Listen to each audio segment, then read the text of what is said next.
I was able to make it to an early screening of Novocaine before it gets released this upcoming weekend, and I really enjoyed it. And yeah, there is an arrow in my head. I meant to take that out.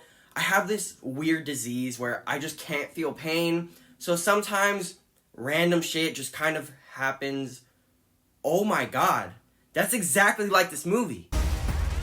When the girl of Nathan Kane's dreams, Sherry, gets kidnapped after a bank robbery, he'll use his inability to feel pain to his advantage and do whatever it takes to get her back. I always go into action comedies super hopeful. I feel like it's a great genre to just have fun with, but almost every time I walk away disappointed and kind of just find the movie pretty mid.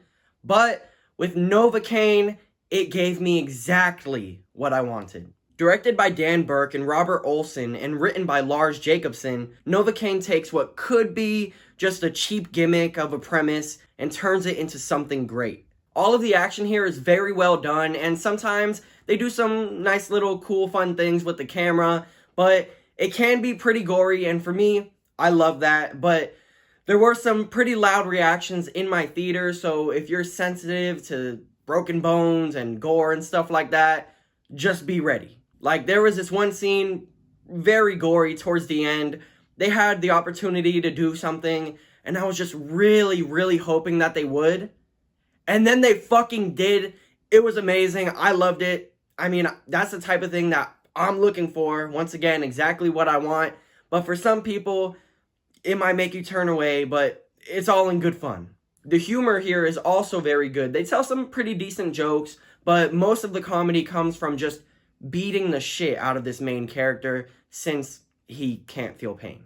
And there were some times where I thought his reactions were a little too understated. Like, I get this stuff doesn't hurt because you can't feel pain, but I mean, he's just a regular guy experiencing all this crazy stuff, and then he kind of just deals with it and like is super chill about it, which kind of threw me off. But they were using it, trying to play it for laughs, and most of the time it did get a laugh, so I can let it slide. There were some things in here that didn't make that much sense, like this guy booby-trapped his house, but I guess he is a paranoid criminal, so you can kind of explain that away. And I also understand that the filmmakers want to do as much as they can with this premise, and it is supposed to be a pretty goofy movie, so things like that didn't really bother me too much. Also, I just thought the pacing here was great. In the beginning, they really take their time building up the relationship between the two main characters, Nathan and Sherry, to, help you kind of buy into the story more. And it really paid off because I really liked their relationship, and I just thought they had great chemistry. Which brings me to the cast, finally. The film stars Jack Quaid and Amber Midthunder with supporting performances from Ray Nicholson, Jacob Batalon, Betty Gabriel, and Matt Walsh. And everybody here delivers for sure, but Jack Quaid, of course, as the main lead, is given the task of carrying this film, and he absolutely does. I mean, this man has just been killing it. Like a month and a half ago, he was just in Companion, which I thought was great, and I did a review on, so please go watch that.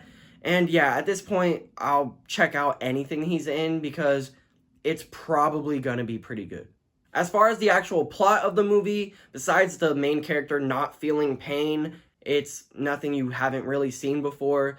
And there was a twist. I don't want to say I saw it coming, but it kind of crossed my mind, and I was like, oh, maybe. So when they revealed it, I was kind of like, oh, okay, yeah. But, and I've said this in other reviews, if there's a good formula, go ahead and use it as long as you add something new. Which they did, and of course they had a ton of fun with it, so the more familiar stuff didn't set it back for me. I had a blast watching Novocaine, and it seemed like most of my theater did too. It's a very funny, bloody action comedy, so if that's something you're into, like me, go check this one out as soon as you get a chance. And for my rating, I would give Novocaine an 8.3 out of 10. Will you be watching Novocaine? Let me know your thoughts if you did. And please subscribe to join me as I talk about things like movies, video games, TV, and more. Or go check out some of my other videos and shorts, like my Mickey 17 review. Please go watch that because nobody else is. But anyway, thank you for watching. I'll see you in the next one.